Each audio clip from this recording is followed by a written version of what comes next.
Hay un nombre que abarca 4000 años de historia humana. No ha sido olvidado, no se ha perdido en el tiempo. Un nombre que se negó a desaparecer. Se susurró durante milenios. Las madres advertían a sus hijos sobre ella. Los padres colgaban amuletos para mantenerla lejos. Los sacerdotes intentaron enterrar su historia, pero ella se negó a desaparecer. Su nombre es Lilith. Y esta es una historia que merece ser contada por completo. Antes de que Eva mordiera la manzana, antes de que la serpiente tentara a la humanidad. Según algunas leyendas antiguas, hubo otra mujer en el jardín del Edén. Fue creada igual que Adán, del mismo polvo, en el mismo momento. Pero cometió un pecado tan imperdonable que las autoridades religiosas pasaron siglos intentando borrarla de la existencia. ¿Su crimen? Se negó a someterse. Hoy vamos a descubrirlo todo. Los textos antiguos, los artefactos ocultos, los rollos prohibidos, el mensaje secreto que podría estar escondido en la Capilla Sixtina. Pero primero necesito dejar algo en claro. Lilith no es una sola historia, es un mosaico de diferentes tradiciones, mesopotámicas, judías, místicas, que se entrelazaron durante milenios. No fue borrada de la Biblia porque nunca formó parte de ella en primer lugar. Es una figura del folclore que vive en los márgenes de los textos sagrados. Hoy reconstruiremos ese mosaico pieza por pieza, distinguiendo los hechos históricos de las leyendas, las fuentes antiguas de las interpretaciones modernas. Al final de este video entenderás por qué Lilith se volvió tan importante y por qué su historia importa hoy más que nunca. Pero primero, regresemos a donde todo comenzó. Abre cualquier Biblia, ve a la primera página, Génesis capítulo 1. Aquí es donde comienza la historia de la humanidad. Dios crea los cielos y la tierra, la luz y la oscuridad, la tierra y el mar, los animales y las plantas, y luego a los seres humanos. Génesis capítulo 1, versículo 27, dice: Y creó Dios al ser humano a su imagen de Dios lo creó, varón y mujer los creó. ¿Lo notaste? Varón y mujer, creados juntos, al mismo tiempo, ambos a imagen de Dios. No se menciona ninguna costilla, nadie está dormido. Dos seres humanos, creados por igual. Ahora pasa a Génesis, capítulo 2, y lee con atención. Versículo 7, Entonces el Señor Dios formó al hombre del polvo del suelo. Adán está solo, nombra a los animales, cuida del jardín, pero no tiene compañía. Así que Dios hace que Adán caiga en un sueño profundo, toma una de sus costillas y crea a Eva. Espera, ¿qué? Primero nos dicen que el hombre y la mujer fueron creados juntos, por igual, al mismo tiempo. Luego nos dicen que Adán fue creado primero, solo, y que la mujer fue hecha de su costilla como ayudante. No son solo detalles distintos, son dos historias completamente diferentes. ¿Qué piensan los estudiosos modernos sobre esta diferencia? La explicación académica más aceptada es que el Génesis combina dos tradiciones editoriales distintas, llamadas por los expertos P de sacerdotal y J de yavista, escritas en épocas diferentes y luego unidas. No es una contradicción en el sentido de un error. Es el resultado de cómo se fue formando el texto bíblico a lo largo del tiempo, superponiendo diferentes tradiciones. Pero los antiguos estudiosos judíos notaron esta diferencia hace más de 1000 años y se hicieron una pregunta fascinante. ¿Qué pasaría si ambas historias fueran verdaderas? Y si hubieran existido dos mujeres, la primera mujer, creada igual que Adán en el Génesis 1, y Eva, creada de la costilla de Adán en el Génesis 2, que llegó después. Si eso fuera cierto, entonces, ¿quién fue la primera mujer? ¿Y qué le ocurrió? Según estos estudiosos, su nombre era Lilith, y su historia es uno de los secretos más controvertidos de la historia religiosa. Ahora, es importante entender algo. Esta interpretación no es historia, es Midrash, la tradición judía de expandir creativamente los textos bíblicos para llenar los vacíos narrativos. A los rabinos les encantaba este tipo de ejercicio literario. Era una forma de explorar los textos sagrados, no de documentar hechos históricos. Pero aquí viene lo interesante. Lilith no apareció solo en los textos judíos medievales. Su historia se remonta mucho, mucho más atrás. 4000 años atrás, a una civilización que existió antes de Abraham, antes de Moisés, antes de que se escribiera la Biblia, y ahí es donde realmente comienza nuestra historia. Retrocedamos en el tiempo, año 3000 antes de Cristo, 3000 años antes de Cristo, 1000 años antes de Moisés. Estamos en Mesopotamia, lo que hoy es Irak, la cuna de la civilización. Aquí se inventó la escritura. Surgieron las primeras ciudades. Se contaron las historias más antiguas de la humanidad. Los sumerios que vivían allí creían que el mundo estaba lleno de espíritus.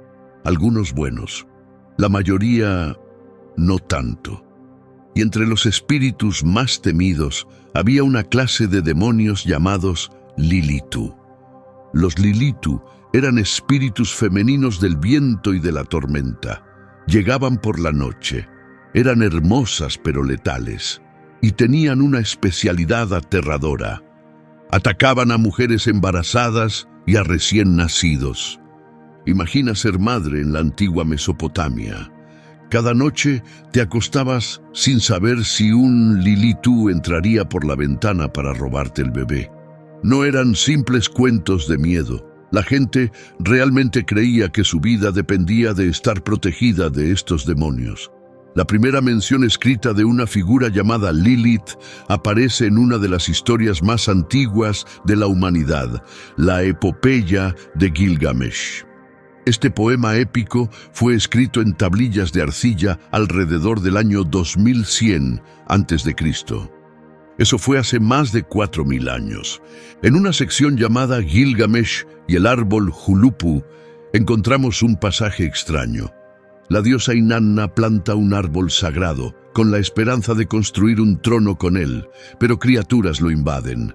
Una serpiente hace su nido en las raíces. El ave Ansu cría a sus polluelos en las ramas, y en el tronco, la doncella oscura Lilith construyó su hogar. El héroe Gilgamesh viene a ayudar, mata a la serpiente. El ave Ansu vuela con sus crías. Y Lilith destrozó su hogar y huyó hacia lugares salvajes y deshabitados. Ya hace 4000 años, vemos que el patrón se repite. Lilith huye. Lilith es expulsada. Lilith escapa al desierto. Y aquí viene algo fascinante. Lilith no estaba sola. Figuras similares a ella existían en casi todas las culturas antiguas. En la misma Mesopotamia existía Ardat Lili, literalmente la doncella de Lilith, un demonio femenino que seducía a los hombres mientras dormían y los llevaba a la ruina. En la antigua Grecia existía Lamia. Según el mito, había sido una reina hermosa, amante de Zeus, pero era celosa, mató a todos sus hijos. Enloquecida por el dolor, Lamia se transformó en un monstruo que devoraba a los hijos de otras personas.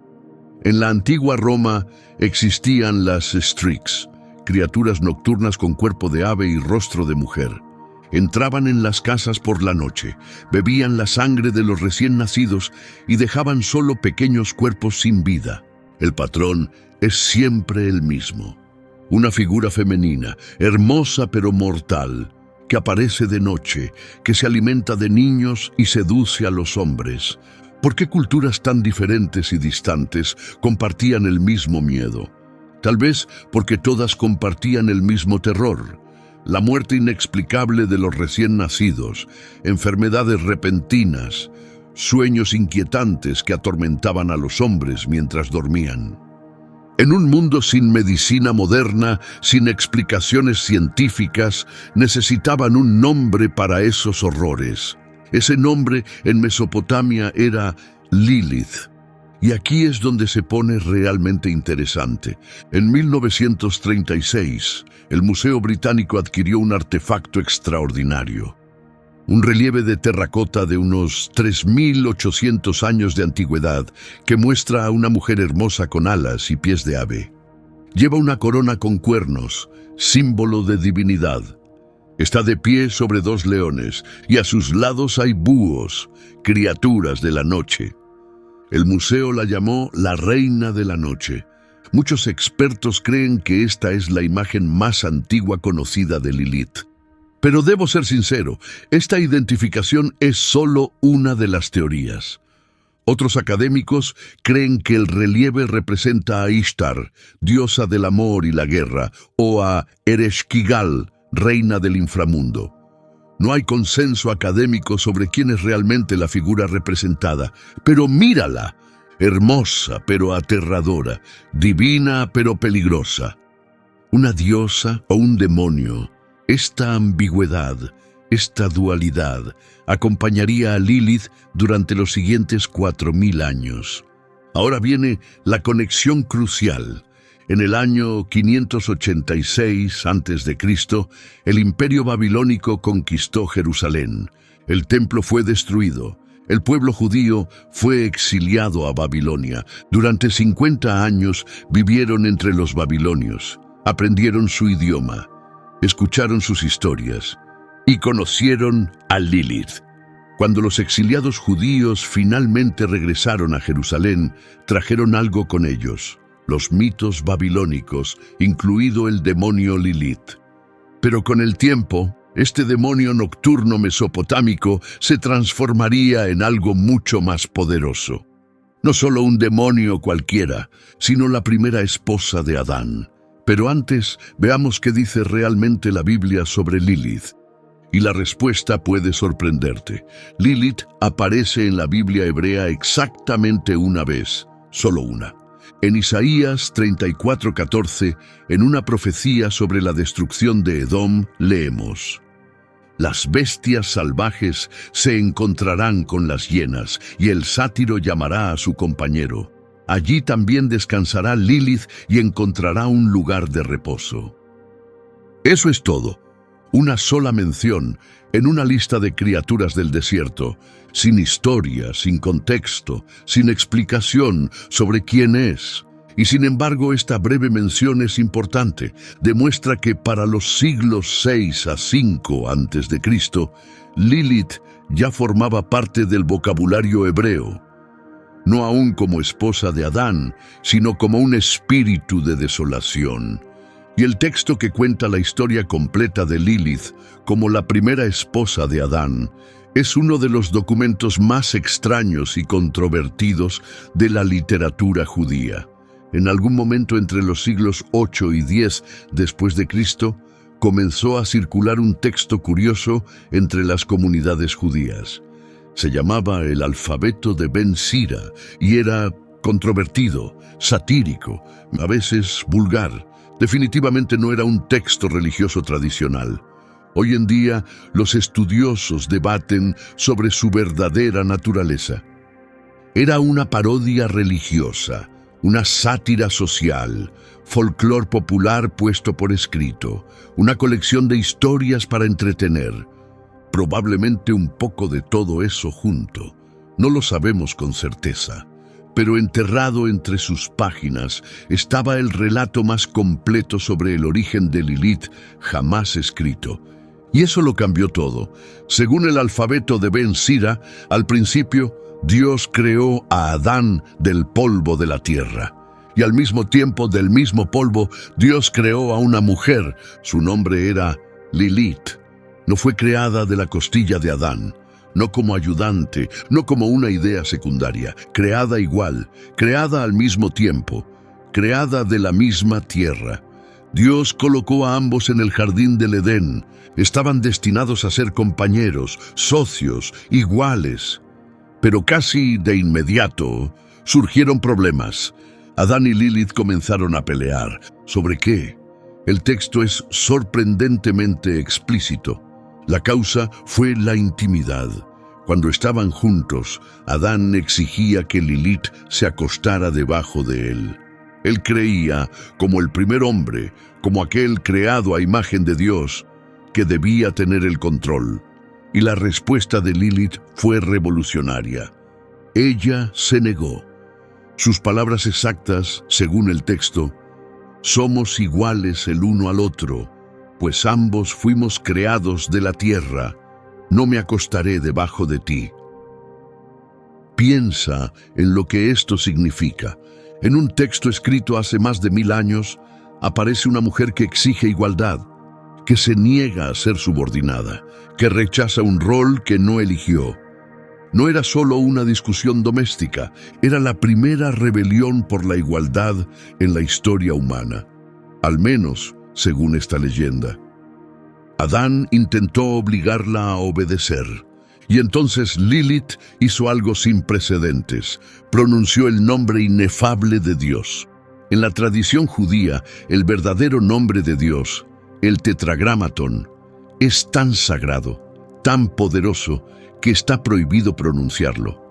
Solo el sumo sacerdote, una vez al año, en el lugar santísimo, podía decirlo en voz alta.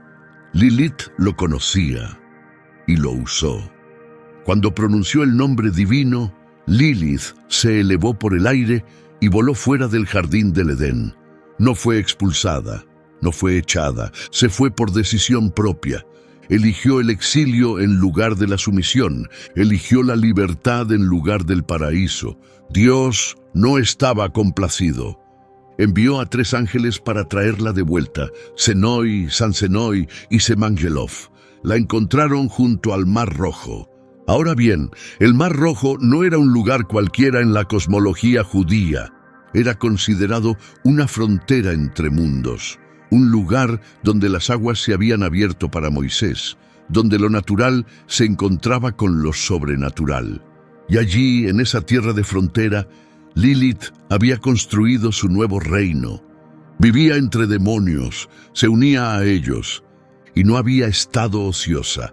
Según el texto, daba a luz a más de 100 hijos demoníacos cada día. 100 al día. ¿Por qué exactamente 100? El número no es aleatorio. En la tradición judía, el 100 representa totalidad y plenitud. Se requería que cada judío observante recitara 100 bendiciones al día. Lilith estaba creando una parodia oscura de esa santidad. 100 demonios al día en lugar de 100 oraciones. Los ángeles la enfrentaron. Lilith, le dijeron, regresa con Adán, vuelve al jardín, toma tu lugar. Imagina la escena: 3 ángeles del cielo, brillando con luz divina, frente a una mujer sola en las orillas del Mar Rojo. Cualquier otra criatura se habría inclinado, habría rogado perdón, habría regresado arrastrándose. Pero no Lilith. Fui creada para causar enfermedades a los recién nacidos, les dijo. Si es varón, tengo dominio sobre él durante 8 días. Si es niña, durante 20 días.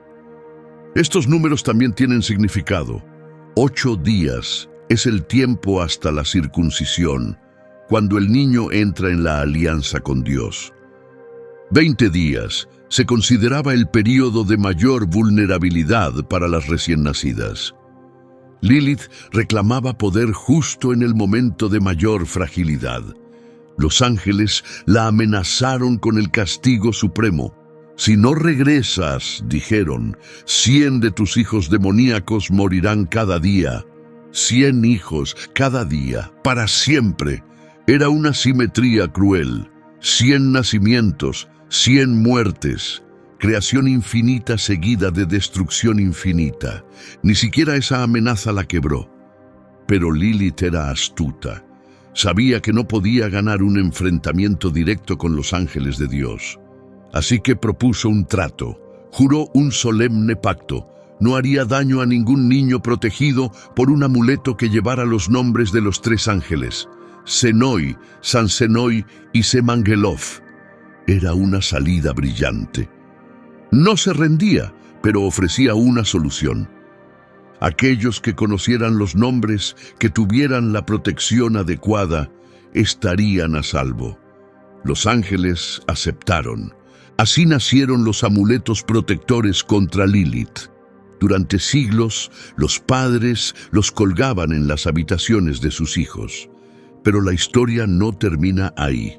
Según algunas versiones de la leyenda, Lilith intentó regresar al jardín, pero al llegar encontró que Adán tenía una nueva esposa, Eva, creada de su costilla, sumisa, obediente. Llena de celos y rabia, Lilith se transformó en una serpiente y se deslizó en el jardín del Edén una última vez. Ya sabes lo que pasó después. Si esta versión es cierta, entonces Lilith no solo abandonó el Edén, volvió para destruirlo. La serpiente que tentó a Eva, la criatura que provocó la caída del hombre, la razón por la cual la humanidad fue expulsada del paraíso, era la primera esposa despreciada de Adán. Por supuesto, esto es leyenda, no texto bíblico. Es Midrash, una expansión creativa del relato, pero es una leyenda poderosa que tendría consecuencias muy reales durante siglos. Durante siglos, tras la difusión de estas historias, Lilith no fue solo un mito. Fue una fuente genuina de terror. Las familias creían que vendría por sus hijos. Los hombres creían que los seduciría mientras dormían. Las comunidades desarrollaron rituales elaborados para mantenerla lejos. A principios del siglo XX, los arqueólogos hicieron un descubrimiento extraordinario. Enterradas bajo los suelos de antiguas casas en Irak e Irán, encontraron miles de cuencos de cerámica. Databan del siglo IV al VII de nuestra era. Cada cuenco estaba inscrito con textos en espiral en arameo, hebreo u otras lenguas antiguas. Y muchos de ellos mencionaban una y otra vez un mismo nombre, Lilith. Eran cuencos mágicos, trampas para demonios. Las familias los enterraban boca abajo bajo sus hogares, creando una barrera sobrenatural para capturar y encerrar a los demonios.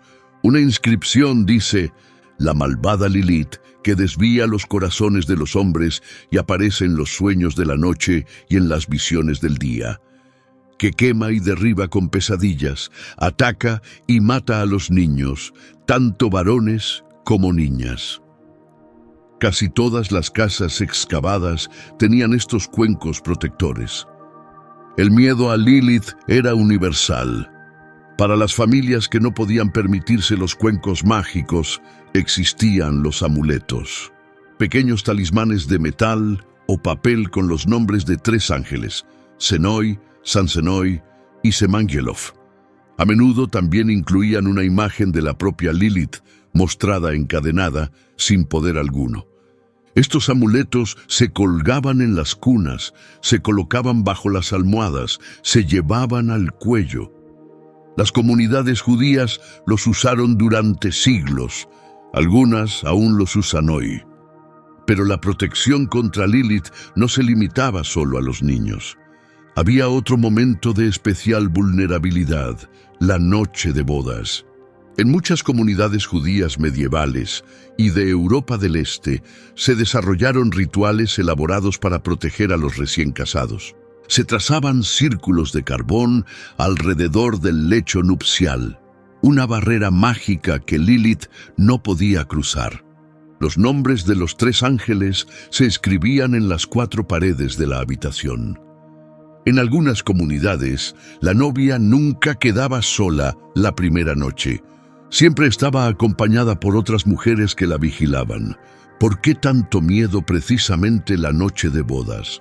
Porque, según la leyenda, Lilith sentía celos de cada nueva esposa, de cada mujer que ocupaba el lugar que debía haber sido suyo en la cama de un hombre. Y su venganza podía ser terrible: infertilidad, abortos espontáneos, muerte durante el parto. Incluso existían amuletos específicos para el matrimonio, distintos a los de los recién nacidos, con fórmulas particulares para proteger la fertilidad de la novia. Hoy estos rituales pueden parecer supersticiones, pero para quienes los practicaban eran cuestión de vida o muerte. Ahora bien, hay algo que la mayoría de la gente no sabe. En los años 40 y 50 se realizó uno de los descubrimientos arqueológicos más importantes de la historia, cerca del Mar Muerto. Pergaminos antiguos, ocultos en cuevas durante 2000 años. Los manuscritos del Mar Muerto. ¿Y adivina quién aparece en ellos? Lilith. En un texto llamado Cantos del Sabio, un antiguo himno de exorcismo, encontramos la primera mención clara de Lilith como demonio en hebreo. El texto dice: «Y yo, el sabio, proclamo la majestad de su belleza para aterrorizar y confundir a todos los espíritus de los ángeles destructores y los espíritus bastardos, los demonios Lilith y aquellos que atacan repentinamente». Esto prueba que las comunidades judías ya intentaban protegerse de Lilith hace más de 2000 años. No era solo un cuento, era una amenaza que requería intervención divina para combatirla. Pero hay otra fuente crucial que a menudo se pasa por alto: el Talmud. El Talmud babilónico, compilado entre los siglos III y VI de nuestra era, es una de las obras más importantes de la literatura judía. Contiene discusiones rabínicas sobre leyes, ética, filosofía, historia y folclore. Y Lilith aparece en él varias veces. En el tratado Shabbat 151b encontramos una advertencia inquietante. No está permitido que un hombre duerma solo en una casa, porque quien duerme solo será atrapado por Lilith. Atrapado, no visitado, no tentado, atrapado. El lenguaje es físico, violento. Lilith no era una abstracción. Era una presencia real que podía llevarte mientras dormías. En el tratado Eruvin 100b encontramos otra mención curiosa. Los rabinos discuten sobre la apariencia física adecuada y uno de ellos comenta: «Quien lleva el cabello largo se parece a Lilith». Es un detalle aparentemente insignificante, pero dice mucho. Lilith tenía una apariencia reconocible en el imaginario popular. Cabello largo, quizás salvaje, quizás suelto. Lo opuesto a la mujer respetable que lo mantenía cubierto o recogido. En el tratado Nida 24b, los rabinos hablan de nacimientos monstruosos y mencionan criaturas nacidas que se parecen a Lilith, con alas. Esto confirma que la imagen de Lilith como un ser alado, como la vemos en La Reina de la Noche, también estaba difundida en el mundo rabínico. Pero quizás el pasaje más perturbador tiene que ver con uniones con Lilith. Algunos textos talmúdicos aluden al hecho de que los demonios, incluida Lilith, podían aparearse con humanos, y los hijos de esas uniones eran criaturas híbridas, mitad humanas, mitad demoníacas, invisibles al mundo, pero presentes, unidos a sus padres humanos de por vida. Esta creencia tendría consecuencias extraordinarias en tradiciones posteriores. El Talmud representa un puente crucial. Toma a la Lilith mesopotámica, el demonio del viento, y la transforma en algo más personal, más íntimo, más amenazante. Ya no solo una criatura del desierto, sino un peligro que podía entrar en tu casa, en tu cama, en tus sueños. Algunas de las leyendas más vívidas involucran al profeta Elías encontrándose con Lilith. En estas historias, Elías se cruza con Lilith en un camino. Ella va hacia una casa donde una mujer está dando a luz. Elías le exige saber sus intenciones. Lilith revela su plan: darle el sueño de la muerte, llevarse a su hijo y beber su sangre, chupar la médula de sus huesos y comer su carne. Elías la amenaza con poder divino. Lilith, acorralada, revela sus nombres secretos y promete no hacer daño a nadie que los conozca. Estos nombres se inscribieron luego en amuletos, dando a la gente común poder sobre la reina demonio.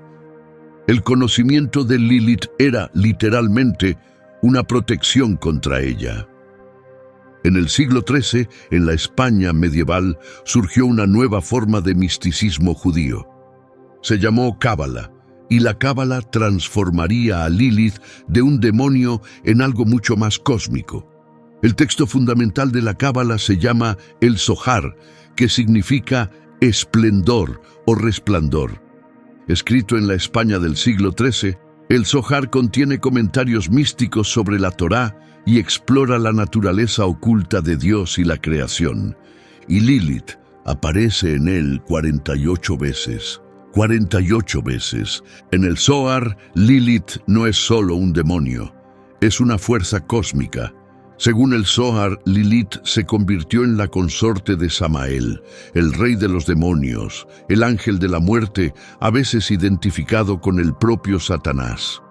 Juntos forman el reflejo oscuro de Adán y Eva.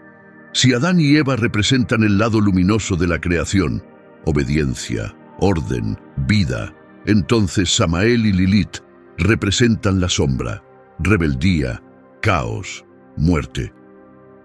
Una de las ideas más fascinantes de la Cábala es que Lilith y Adán fueron creados originalmente como un solo ser, literalmente unidos espalda con espalda.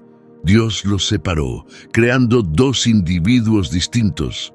Adán aceptó su papel, Lilith no. En esta versión, la rebelión de Lilith no es contra Adán, es contra la propia estructura de la creación. En la tradición cabalística, Lilith gobierna un ejército de demonios llamados los Lilim, sus hijos. Comanda súcubos e íncubos. Aterroriza los sueños de los hombres. Roba el semen de los hombres dormidos para crear más descendencia demoníaca. Algunos textos dicen que cada vez que un hombre tiene una emisión nocturna, Lilith lo ha visitado. Se decía que los hijos demoníacos nacidos de estos encuentros eran invisibles, pero presentes, y acechaban a sus padres humanos durante toda la vida. Esta creencia dio origen a costumbres extraordinarias. En algunas comunidades judías, los hijos varones no acompañaban el cuerpo de su padre al cementerio. ¿Por qué? Porque sus medio hermanos demoníacos, los hijos de Lilith, también estarían allí. Y sería vergonzoso ser visto junto a ellos. Lo que hace tan fascinante a la Lilith cabalística es su dualidad. Es bella más allá de toda medida, y es aterradora más allá de toda comprensión. Es seductora, y es mortal. Representa todo lo que la sociedad patriarcal temía: la sexualidad femenina, la independencia y el poder, desatados y sin control. Y esto nos lleva a uno de los descubrimientos más intrigantes sobre Lilith. Podría estar oculta a plena vista en una de las obras de arte más famosas de la historia de la humanidad. El Vaticano, Roma, la Capilla Sixtina. Entre 1508 y 1512, Miguel Ángel pintó una de las mayores obras maestras de toda la historia en ese techo. Millones la visitan cada año, miles de millones han visto reproducciones. Pero casi nadie nota el secreto escondido a plena vista. Mira la escena llamada La caída del hombre y la expulsión del paraíso. A un lado, Adán y Eva en el jardín. Al otro, su expulsión. En el centro, el árbol del conocimiento. Y enrollada alrededor de ese árbol, la serpiente. Ahora mírala con atención. No se parece a ninguna serpiente que hayas visto. Tiene cuerpo de mujer. La mitad inferior es serpentina enroscada en el árbol, pero la parte superior es una mujer, con rostro de mujer, brazos de mujer, torso de mujer. ¿Quién es ella? Aquí está lo que la mayoría de la gente no sabe. Entre 1490 y 1492, el joven Miguel Ángel vivió en los jardines de Lorenzo de Medici, en Florencia. Allí conoció a algunos de los pensadores más importantes del Renacimiento, incluido un erudito llamado Giovanni Pico de la Mirandola. A Pico lo llamaban el primer cabalista cristiano. Mientras otros humanistas estudiaban textos en griego y latín, Pico estudiaba la antigua mística hebrea, incluyendo textos sobre Lilith. El Zohar afirma explícitamente que Lilith tomó la forma de una serpiente y regresó al Edén para causar la caída del hombre. Miguel Ángel, familiarizado con las ideas cabalísticas a través de Pico, podría haber pintado exactamente eso. Pero, y esto es importante, debo ser cauteloso aquí. Es una teoría fascinante, no un hecho comprobado. No tenemos pruebas directas de que Miguel Ángel haya querido representar a Lilith. Las serpientes con cabeza o cuerpo humano eran un motivo relativamente común en el arte medieval y renacentista, no necesariamente vinculado a Lilith. Podían simplemente representar la personificación de la tentación. Sin embargo, la posibilidad es fascinante.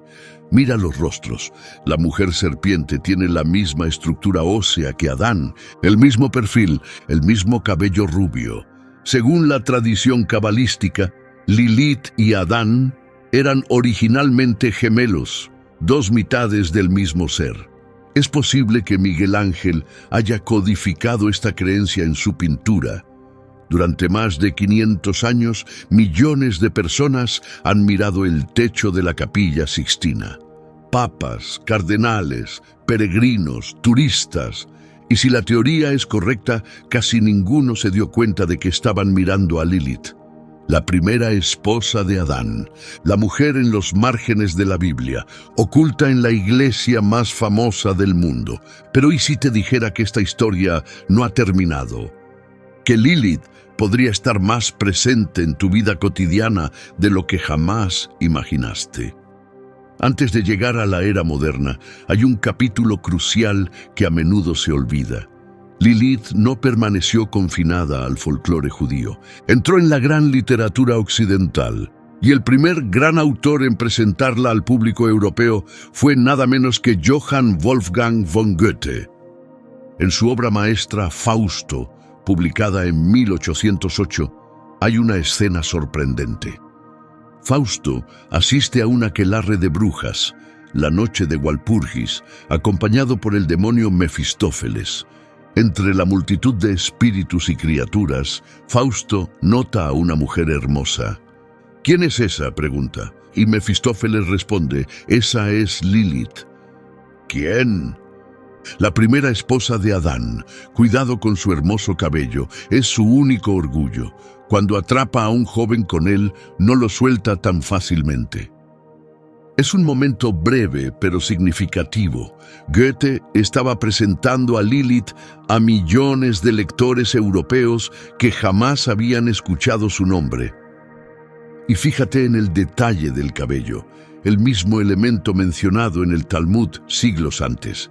La tradición se había transmitido intacta. Casi un siglo después, en 1895, el escritor escocés George MacDonald publicó una novela titulada simplemente Lilith. Es una obra extraña, onírica, mística. El protagonista viaja a una dimensión paralela donde encuentra a Lilith como una figura trágica y aterradora, atrapada entre mundos. MacDonald fue amigo de Lewis Carroll y tuvo una profunda influencia en otro escritor, C.S. Lewis. Y Lewis, en sus Crónicas de Narnia, dejó una pista que muchos lectores pasan por alto. La bruja blanca, Hadis, la villana que mantiene a Narnia bajo un invierno eterno, tiene un origen específico. En el libro El sobrino del mago, se revela que desciende de los gigantes por parte de padre y del linaje de Lilith por parte de madre. Lilith, la primera esposa de Adán.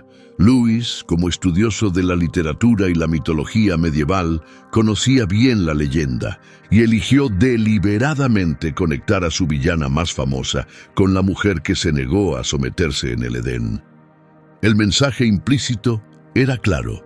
La rebelión femenina original se perpetuaba a lo largo de las generaciones, trayendo solo destrucción e invierno eterno.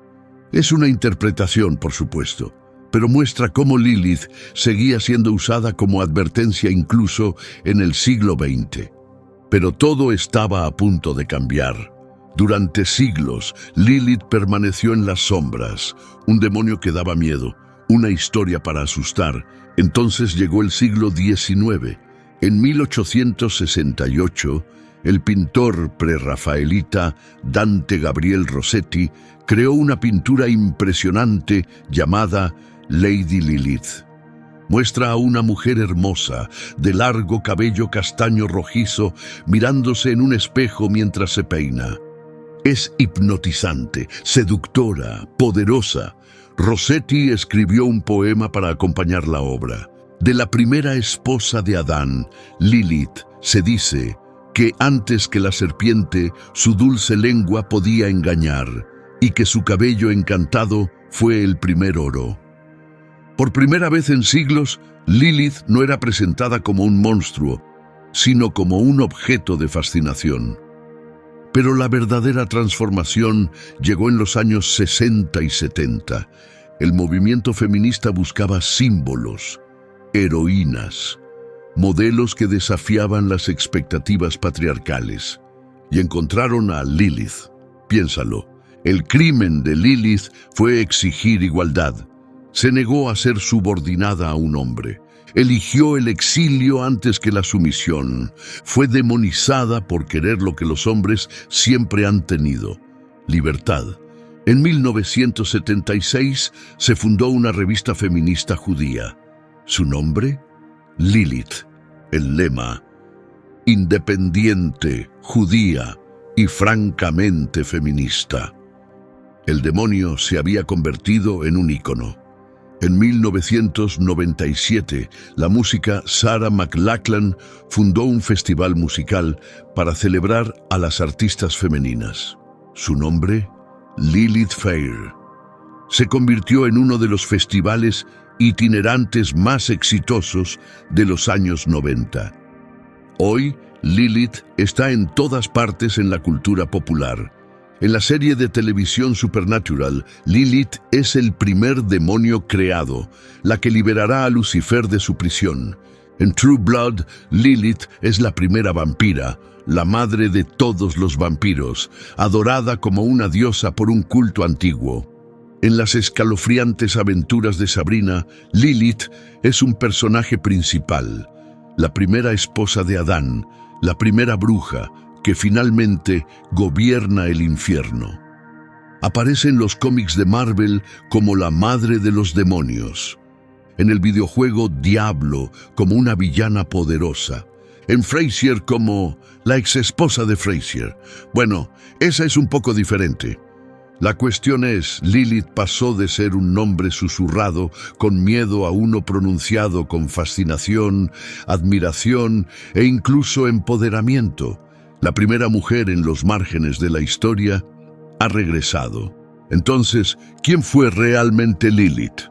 ¿Un demonio de tormenta mesopotámico? ¿Un espíritu nocturno que cazaba niños? ¿Fue la primera esposa rebelde de Adán, creada como su igual, pero expulsada por exigir sus derechos? ¿Fue la serpiente del jardín que regresó para destruir el paraíso que se le había negado? ¿Fue una fuerza cósmica de oscuridad, la reina de las sombras que gobernaba junto al rey de los demonios? ¿Fue la seductora de largo cabello en el Fausto de Goethe, la antepasada de la bruja blanca de Narnia? ¿O fue algo completamente distinto? Esto es lo que yo creo. Lilith es un espejo, refleja lo que cada época más teme y lo que más admira en secreto. Para los antiguos mesopotámicos era la tragedia inexplicable de la muerte infantil. Para los judíos medievales era el peligro de la sexualidad femenina sin control.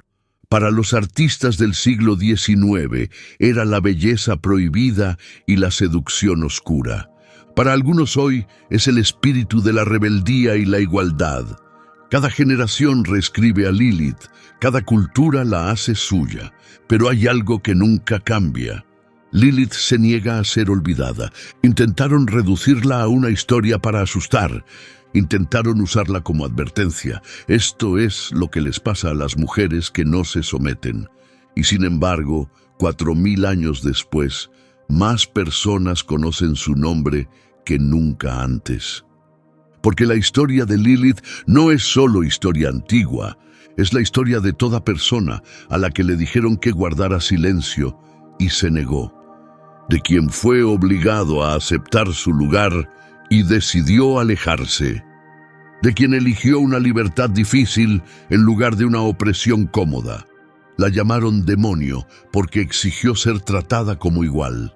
La relegaron a los márgenes de las escrituras porque no quiso desaparecer de la memoria. Y al final, Lilith ganó.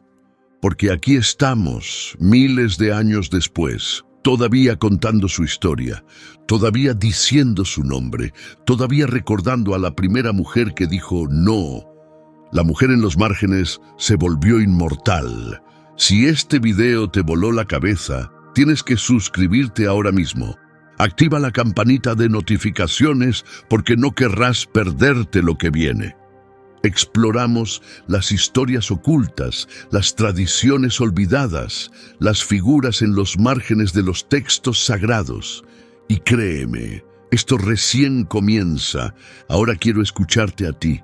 ¿Fue Lilith un demonio o una revolucionaria? ¿Crees que su historia merece ser contada más seguido? ¿Y tú te habrías ido del jardín del Edén? Déjame tu respuesta en los comentarios. Leo cada uno.